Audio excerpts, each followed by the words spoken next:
Praise the lord. ದೇವರ ಒಳ್ಳೆಯ ಮತ್ತು ಪ್ರೀತಿಯ ಸೃಷ್ಟಿಯಾದ ನನ್ನ ಸಹೋದರ ಸಹೋದರಿಯರೇ, ನಿಮ್ಮೆಲ್ಲರಿಗೂ ನಮ್ಮ ರಕ್ಷಕನಾದ ಯೇಸು ಕ್ರಿಸ್ತನ ಹೆಸರಿನಲ್ಲಿ ವಂದನೆ ಹಾಗೂ ಈ ದಿನದ ವಾಕ್ಯ ಧ್ಯಾನಕ್ಕಾಗಿ ಸ್ವಾಗತ. ಪ್ರಾರ್ಥನೆ ಮಾಡಿಕೊಳ್ಳೋಣ. ಪರಿಶುದ್ಧನಾದ ಪರಲೋಕದ ತಂದೆಯೇ, ನಮ್ಮ ರಕ್ಷಕನಾದ ಯೇಸು ಕ್ರಿಸ್ತನ ತಂದೆಯು ದೇವರು ಆಗಿರುವ ಆತನೇ, ನಿಮ್ಮ ಪರಿಶುದ್ಧ ನಾಮಕ್ಕೆ ಸ್ತೋತ್ರವಾಗಲಿ.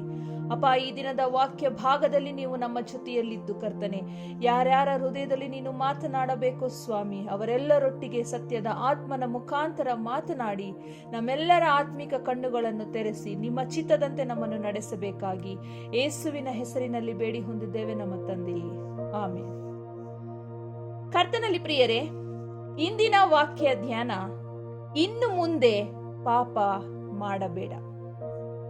ಪ್ರಿಯರೇ, ಈ ಒಂದು ಮಾತಿನಲ್ಲಿ ಪಾಪದ ಕ್ಷಮೆಯ ಮಾತು ಅಂದ್ರೆ ಒಂದು ಸಮಾಧಾನ ಮತ್ತೆ ಇನ್ನೊಂದು ಎಚ್ಚರಿಕೆಯ ಮಾತು, ಈ ಎರಡೂ ವಿಷಯಗಳನ್ನು ಸಹ ಒಳಗೊಂಡಿದೆ.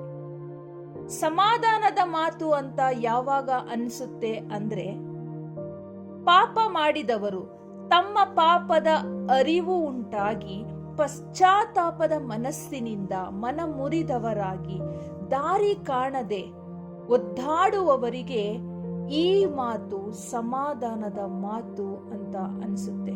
ಯಾಕಂದ್ರೆ ಇನ್ನು ಮುಂದೆ ಪಾಪ ಮಾಡಬೇಡ ಎನ್ನುವ ಮಾತಿನಲ್ಲಿ ಈಗಾಗಲೇ ಮಾಡಿರುವ ಪಾಪಗಳಿಗೆ ಕ್ಷಮೆ ಸಿಕ್ಕಿದೆ ಎಂಬ ಸಮಾಧಾನವಿರುತ್ತೆ.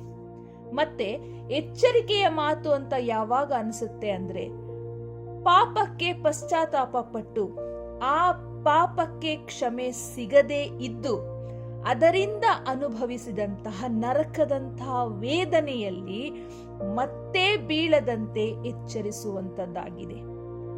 ಈ ವಾಕ್ಯದ ಮುಂದಿನ ಸಾಲುಗಳನ್ನು ಗಮನಿಸಿದಾಗ ಹೌದು, ಇದು ಎಚ್ಚರಿಕೆಯ ಮಾತೂ ಸಹ ಆಗಿದೆ ಅಂತ ಅನಿಸುತ್ತೆ. ಪ್ರಿಯರೇ, ಈ ಮಾತನ್ನ ಯೇಸು ಸ್ವಾಮಿ ಈ ಲೋಕದಲ್ಲಿನ ತನ್ನ ಸೇವೆಯ ಅವಧಿಯಲ್ಲಿ ಪಾಪಿಗಳ ಪಾಪ ಕ್ಷಮೆಯ ನಂತರ ಹೇಳಿದಂತಹ ಮಾತು.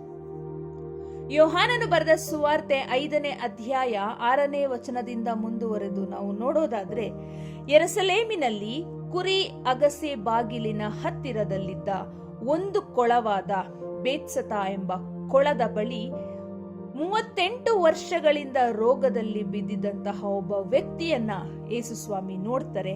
ಆತನು ಹಾಗೆ ಆ ಪರಿಸ್ಥಿತಿಯಲ್ಲಿದ್ದು ಬಹಳ ವರ್ಷಗಳಾಗಿದೆ ಅಂತ ತಿಳಿದು ಆತನಿಗೆ ಕೇಳ್ತಾರೆ, ನಿನಗೆ ಸ್ವಸ್ಥವಾಗಲಿಕ್ಕೆ ಮನಸ್ಸುಂಟೋ ಅಂತ. ಆಗ ಆತನು ಹೇಳ್ತಾನೆ, ಸ್ವಾಮಿ, ಈ ಕೊಳದಲ್ಲಿ ನೀರು ಉಕ್ಕುವಾಗ ಯಾರು ನನ್ನನ್ನ ಅದರ ಬಳಿ ಕರೆದುಕೊಂಡು ಹೋಗೋದಿಲ್ಲ ಅಂತ ಹೇಳ್ತಾರೆ. ಆದ್ರೆ ಯೇಸು ಸ್ವಾಮಿ ಒಂದೇ ಮಾತಿನಿಂದ ಆತನನ್ನ ಗುಣಪಡಿಸ್ತಾರೆ. ಅದೇನಪ್ಪಾ ಅಂದ್ರೆ, ಎದ್ದು ನಿನ್ನ ಹಾಸಿಗೆಯನ್ನು ಹೊತ್ತುಕೊಂಡು ನಡೆ ಎಂದು ಹೇಳಿ ಆ ಒಂದೇ ಮಾತಿನಿಂದ ಆತನನ್ನ ಗುಣಪಡಿಸ್ತಾರೆ. ಪ್ರಿಯರೇ, ನೋಡ್ರಿ, ಈ ಬೇತ್ಸತಾ ಕೊಳದಲ್ಲಿ 5 ಮಂಟಪಗಳಿರುತ್ತೆ. ಇಲ್ಲಿ ವರ್ಷಕ್ಕೊಂದು ಸಾರಿ ದೇವದೂತರು ಬಂದು ಆ ಕೊಳದಲ್ಲಿ ನೀರನ್ನ ಉಕ್ಕಿಸ್ತಾ ಇದ್ರು. ಆ ಕೊಳದಲ್ಲಿ ನೀರು ಉಕ್ಕುವಾಗ ಯಾರು ಮೊದಲನೇದಾಗಿ ಆ ಕೊಳದೊಳಗೆ ಇಳಿತಾರೆ ಅವರಿಗಿದ್ದಂತ ಎಲ್ಲಾ ರೋಗಗಳು ಸಹ ಸ್ವಸ್ಥವಾಗ್ತಾ ಇದ್ವು. ಹಾಗಾಗಿ ಆತ ಹೇಳ್ತಾನೆ, ನೀರು ಉಕ್ಕುವಾಗ ಯಾರು ನನ್ನನ್ನ ಅಲ್ಲಿ ಕರ್ಕೊಂಡು ಹೋಗೋದಿಲ್ಲ, ನನಗಿಂತ ಮುಂಚಿತವಾಗಿ ಬೇರೆಯವರು ಇಳಿದು ಬಿಡ್ತಾರೆ. ಅಂದ್ರೆ ಅಲ್ಲಿ ಏನಂದ್ರೆ, ನನಗೆ ಸ್ವಸ್ಥವಾಗಲಿಕ್ಕೆ ಮನಸ್ಸುಂಟು ಅನ್ನೋದನ್ನ ಆತ ಇಂಡೈರೆಕ್ಟ್ ಆಗಿ ಹೇಳ್ತಾರೆ. ಆಗ ಯೇಸು ಸ್ವಾಮಿ, ನೀನು ಎದ್ದು ನಿನ್ನ ಹಾಸಿಗೆಯನ್ನು ಹೊತ್ತುಕೊಂಡು ನಡೆ ಎಂಬುವಂತ ಒಂದೇ ಮಾತಿನಿಂದ ಆತನನ್ನ ಸ್ವಸ್ಥಪಡಿಸ್ತಾರೆ. ಯೋಹಾನನು ಬರೆದ ಸುವಾರ್ತೆ 5ನೇ ಅಧ್ಯಾಯ 14ನೇ ವಚನದಲ್ಲಿ ಮತ್ತೆ ಅದೇ ವ್ಯಕ್ತಿಗೆ ಯೇಸು ಸ್ವಾಮಿ ಏನ್ ಹೇಳ್ತಾರೆ ಅಂದ್ರೆ, ನಿನಗೆ ಸ್ವಸ್ಥವಾಯಿತಲ್ಲ, ಇನ್ನು ಮೇಲೆ ಪಾಪ ಮಾಡಬೇಡ, ನಿನಗೆ ಹೆಚ್ಚಿನ ಕೇಡು ಬಂದೀತು ಅಂದನು. ಇನ್ನು ಮೇಲೆ ನಿನಗೆ ಸ್ವಸ್ಥ ಆಯ್ತಲ್ವಾ, ಇನ್ನು ಮೇಲೆ ಪಾಪ ಮಾಡಬೇಡ, ನಿನಗೆ ಹೆಚ್ಚಿನ ಕೇಡು ಬಂದೀತು. ನೋಡ್ರಿ, ಇಲ್ಲಿ ನಿನಗೆ ಹೆಚ್ಚಿನ ಕೇಡು ಬಂದೀತು ಅನ್ನೋದ್ರಲ್ಲಿ ಒಂದು ಎಚ್ಚರಿಕೆ ಇದೆ. ಗಮನಿಸ್ರಿ, ಈ ವಾಕ್ಯದಲ್ಲಿ ಅಥವಾ ಈ ಮಾತಿನಲ್ಲಿ ಪಾಪದಿಂದ ಕ್ಷಮೆ ಹೊಂದಿದ ಸಮಾಧಾನ ಮತ್ತು ಮತ್ತೆ ಆ ಪಾಪದ ಗುಂಡಿಗೆ ಬೀಳದಂತೆ ಎಚ್ಚರಿಕೆಯ ಮಾತು ಕಂಡುಬರುತ್ತದೆ. ಪ್ರಿಯರೇ, ಇದೇ ಮಾತನ್ನ ಯೇಸು ಸ್ವಾಮಿ ವ್ಯಭಿಚಾರದಲ್ಲಿ ಸಿಕ್ಕಿಬಿದ್ದ ಒಬ್ಬ ಹೆಂಗಸಿಗೂ ಸಹ ಹೇಳುತ್ತಾರೆ. ಯೋಹಾನನು ಬರೆದ ಸುವಾರ್ತೆ 8ನೇ ಅಧ್ಯಾಯ 11ನೇ ವಚನದಲ್ಲಿ ಯೇಸು ಆಕೆಗೆ, ನಾನು ನಿನಗೆ ಶಿಕ್ಷೆ ವಿಧಿಸುವುದಿಲ್ಲ, ಹೋಗು, ಇನ್ನು ಮೇಲೆ ಪಾಪ ಮಾಡಬೇಡ ಎಂದು ಹೇಳಿದನು. ಪ್ರಿಯರೇ, ನಮ್ಮ ರಕ್ಷಕನಾದ ಯೇಸು ಕ್ರಿಸ್ತನು ಪಾಪಿಗಳಾದ ನಮ್ಮೆಲ್ಲರ ಪಾಪಗಳನ್ನು ಕ್ಷಮಿಸಿ ರಕ್ಷಿಸುವುದಕ್ಕಾಗಿಯೇ ಈ ಲೋಕಕ್ಕೆ ಬಂದು ಶಿಲುಬೆಯ ಮೇಲೆ ತನ್ನ ರಕ್ತವನ್ನು ಸುರಿಸಿ ಪ್ರಾಣತ್ಯಾಗ ಮಾಡಿದರು. ಪ್ರಿಯರೇ, ಈ ವಾಕ್ಯ ಸಂದೇಶವನ್ನು ಕೇಳುತ್ತಿರುವ ನಿಮ್ಮಲ್ಲಿ ನೀವು ಯಾರೇ ಆದರೂ, ಯಾವ ರೀತಿಯ ಘೋರ ಪಾಪವಾದರೂ ಸರಿಯೇ, ಒಂದು ವೇಳೆ ನಿಮ್ಮ ತಪ್ಪಿನ ಅಥವಾ ನಿಮ್ಮ ಪಾಪದ ಅರಿವು ನಿಮಗುಂಟಾಗಿ ಆ ಪಾಪದಿಂದ ಹೊರಬರಲಾಗದೆ ಆ ನರಕದಂಥ ವೇದನೆಯಲ್ಲಿ, ಪಶ್ಚಾತ್ತಾಪದಿಂದ, ಕತ್ತಲೆಯಲ್ಲಿ ನಿಮ್ಮ ಪಾಪದಿಂದ ಬಿಡುಗಡೆ ಹೊಂದಲು ಪಶ್ಚಾತ್ತಾಪದ ಹೃದಯದಿಂದ ನೀವು ಎದುರು ನೋಡುತ್ತಿರುವುದಾದರೆ, ಯೇಸು ಕ್ರಿಸ್ತನು ನಿಮ್ಮನ್ನು ಕ್ಷಮಿಸಲು ಸಿದ್ಧವಾಗಿದ್ದಾರೆ. ಆದರೆ ನಿಮ್ಮನ್ನು ನಿಮ್ಮ ಪಾಪಗಳಿಂದ ಬಿಡಿಸಿ ರಕ್ಷಿಸಲು ಯೇಸು ಕ್ರಿಸ್ತನು ಶಕ್ತನಾಗಿದ್ದಾನೆ ಎಂಬುವಂತಹ ನಂಬಿಕೆ ನಿಮ್ಮ ಹೃದಯದಲ್ಲಿ ದೃಢವಾಗಿರಬೇಕು. ಆಗ ನಮ್ಮ ರಕ್ಷಕನಾದ ಯೇಸು ಕ್ರಿಸ್ತನು ನಿಮ್ಮ ಘೋರವಾದ ಪಾಪಗಳನ್ನು ಕ್ಷಮಿಸಿ ಆ ಎಲ್ಲಾ ಬಂಧನಗಳಿಂದ, ನರಕದಂಥ ಬಂಧನಗಳಿಂದ, ಕತ್ತಲೆಯ ಅನುಭವದಿಂದ ನಿಮ್ಮನ್ನು ಬಿಡಿಸಲು ಶಕ್ತನಾಗಿದ್ದಾನೆ.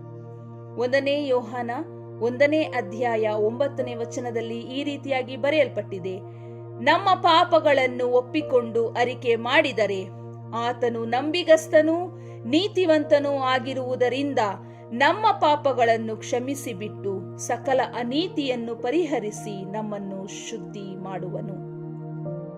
ನಾವು ನಮ್ಮ ಪಾಪಗಳನ್ನ ಒಪ್ಪಿಕೊಂಡು ಅರಿಕೆ ಮಾಡಿದ್ರೆ ಆತನು ನಂಬಿಗಸ್ತನೂ ನೀತಿವಂತನೂ ಆಗಿರುವುದರಿಂದ ನಮ್ಮೆಲ್ಲ ಪಾಪಗಳನ್ನು ಪರಿಹರಿಸಿ, ಅನೀತಿಯನ್ನು ಪರಿಹರಿಸಿ ನಮ್ಮನ್ನ ಶುದ್ಧ ಮಾಡ್ತಾನೆ.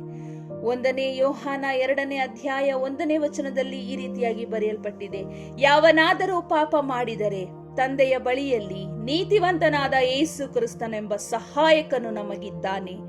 ಆತನು ನಮ್ಮ ಪಾಪಗಳನ್ನು ನಿವಾರಣೆ ಮಾಡುವ ಯಜ್ಞವಾಗಿದ್ದಾನೆ. ನಮ್ಮ ಪಾಪಗಳನ್ನು ಮಾತ್ರವಲ್ಲದೆ ಸಮಸ್ತ ಲೋಕದ ಪಾಪವನ್ನು ಸಹ ನಿವಾರಣೆ ಮಾಡುತ್ತಾನೆ. ಆಮೇನ್. ಕರ್ತನಲ್ಲಿ ಪ್ರಿಯರೇ, ನಂಬಿಕೆಯಿಂದ ಈ ಒಂದು ಪ್ರಾರ್ಥನೆಯಲ್ಲಿ ನೀವು ಪಾಲ್ಗೊಳ್ರಿ. ನಿಮ್ಮ ಪಾಪಕ್ಕೆ ಪಶ್ಚಾತ್ತಾಪ ಪಟ್ಟು ಕಣ್ಣೀರಿನಿಂದ ಆ ಪಾಪದಿಂದ ಬಿಡುಗಡೆಯನ್ನು ನೀವು ಬಯಸುತ್ತಿರುವುದೇ ಆದರೆ ಯೇಸು ಕ್ರಿಸ್ತನು ಖಂಡಿತವಾಗಿ ನಿಮ್ಮನ್ನು ನಿಮ್ಮ ಪಾಪಗಳಿಂದ ಬಿಡಿಸಲು ಶಕ್ತನಾಗಿದ್ದಾನೆ ಎನ್ನುವಂತಹ ನಂಬಿಕೆ ನಿಮ್ಮ ಹೃದಯದಲ್ಲಿ ದೃಢವಾಗಿದ್ದರೆ ಖಂಡಿತವಾಗಿ ಆತನು ನಿಮ್ಮನ್ನು ಕ್ಷಮಿಸಲು ಸಿದ್ಧವಾಗಿದ್ದಾರೆ. ನಂಬಿಕೆಯಿಂದ ಪ್ರಾರ್ಥನೆ ಮಾಡುತ್ತಿರುವ ನಿಮ್ಮೆಲ್ಲರ ಪಾಪಗಳನ್ನು ಯೇಸು ಕ್ರಿಸ್ತನು ಕ್ಷಮಿಸಲಿ. ಪ್ರಾರ್ಥನೆ ಮಾಡಿಕೊಳ್ಳೋಣ. ಪರಿಶುದ್ಧನಾದ ಪರಲೋಕದ ತಂದೆಯೇ, ಅಪ್ಪ, ನಿಮ್ಮ ಪರಿಶುದ್ಧ ನಾಮಕ್ಕೆ ಸ್ತೋತ್ರವಾಗಲಿ. ಕೊಟ್ಟಂತ ವಾಕ್ಯ ಭಾಗಕ್ಕಾಗಿ ಸ್ತೋತ್ರವಾಗಲಿ. ಕರ್ತನೆ, ಅಪ್ಪ, ಈಗ ಈ ಗಳಿಗೆಯಲ್ಲಿ ಕರ್ತನೆ, ಯಾರೆಲ್ಲ ಈ ಪ್ರಾರ್ಥನೆಯಲ್ಲಿ ಒಟ್ಟಾಗಿ ಸೇರಿ ಅವರವರ ಪಾಪಗಳಿಗೆ ಪಶ್ಚಾತ್ತಾಪ ಪಟ್ಟು ಕಣ್ಣೀರಿನಿಂದ ಪ್ರಾರ್ಥಿಸುತ್ತಿದ್ದಾರೋ ಸ್ವಾಮಿ, ಅವರೆಲ್ಲ ಘನಘೋರವಾದ ಪಾಪಗಳಿಂದ ಬಿಡಿಸಿ ಕ್ಷಮಿಸಿ ರಕ್ಷಿಸಬೇಕಾಗಿ ನಿನ್ನಲ್ಲಿ ಬೇಡಿಕೊಳ್ಳುತ್ತೇವೆ ಕರ್ತನೆ. ಯಾಕೆಂದರೆ ಪಾಪಿಗಳನ್ನು ಅವರ ಪಾಪಗಳಿಂದ ಕ್ಷಮಿಸಿ ರಕ್ಷಿಸುವುದಕ್ಕಾಗಿಯೇ ತಂದೆ ದೇವರಿಂದ ನೀನು ಕಳುಹಿಸಲ್ಪಟ್ಟಿ ಎಂದು ನೀನೇ ತಿಳಿಸಿಕೊಟ್ಟಿದ್ದಿ ಕರ್ತನೆ. ಹಾಗಾಗಿ ಇವರೆಲ್ಲರ ಪಾಪಗಳನ್ನು ಕ್ಷಮಿಸಿ ನಿನ್ನ ಪ್ರೀತಿಯ ಮಕ್ಕಳಾಗಿ ಇವರೆಲ್ಲರನ್ನು ಅಂಗೀಕರಿಸಿ ಮುಂದೆ ಯಾವುದೇ ಕಾರಣಕ್ಕೂ ಯಾವುದೇ ಪಾಪಗಳನ್ನು ಮಾಡದಂತೆ ನಿನ್ನ ದೂತರನ್ನು ಕಾವಲಿರಿಸಿ ಎಲ್ಲಾ ಆತ್ಮಗಳನ್ನು ರಕ್ಷಿಸಬೇಕಾಗಿ ಪುನರುತ್ಥಾನವಾದ ಯೇಸು ಕ್ರಿಸ್ತನ ಹೆಸರಿನಲ್ಲಿ ಅತೀ ನಂಬಿಕೆಯಿಂದ ಬೇಡಿ ಹೊಂದಿದ್ದೇವೆ ನಮ್ಮ ತಂದೆಯೇ, ಆಮೇನ್. ಕರ್ತನಲ್ಲಿ ಪ್ರಿಯರೇ, ತಂದೆ ದೇವರು ನಿಮ್ಮೆಲ್ಲರನ್ನು ಹೆಚ್ಚಾಗಿ ಆಶೀರ್ವದಿಸಲಿ. ಆತನು ಕ್ಷಮಿಸಿದಂತಹ ಅನುಭವ ನಿಮ್ಮೆಲ್ಲರ ಜೀವಿತದಲ್ಲೂ ಉಂಟಾಗಲಿ. ಗಮನಿಸಿ ಮತ್ತೆ ಪಾಪ ಮಾಡಬೇಡಿ. ಆಮೇನ್.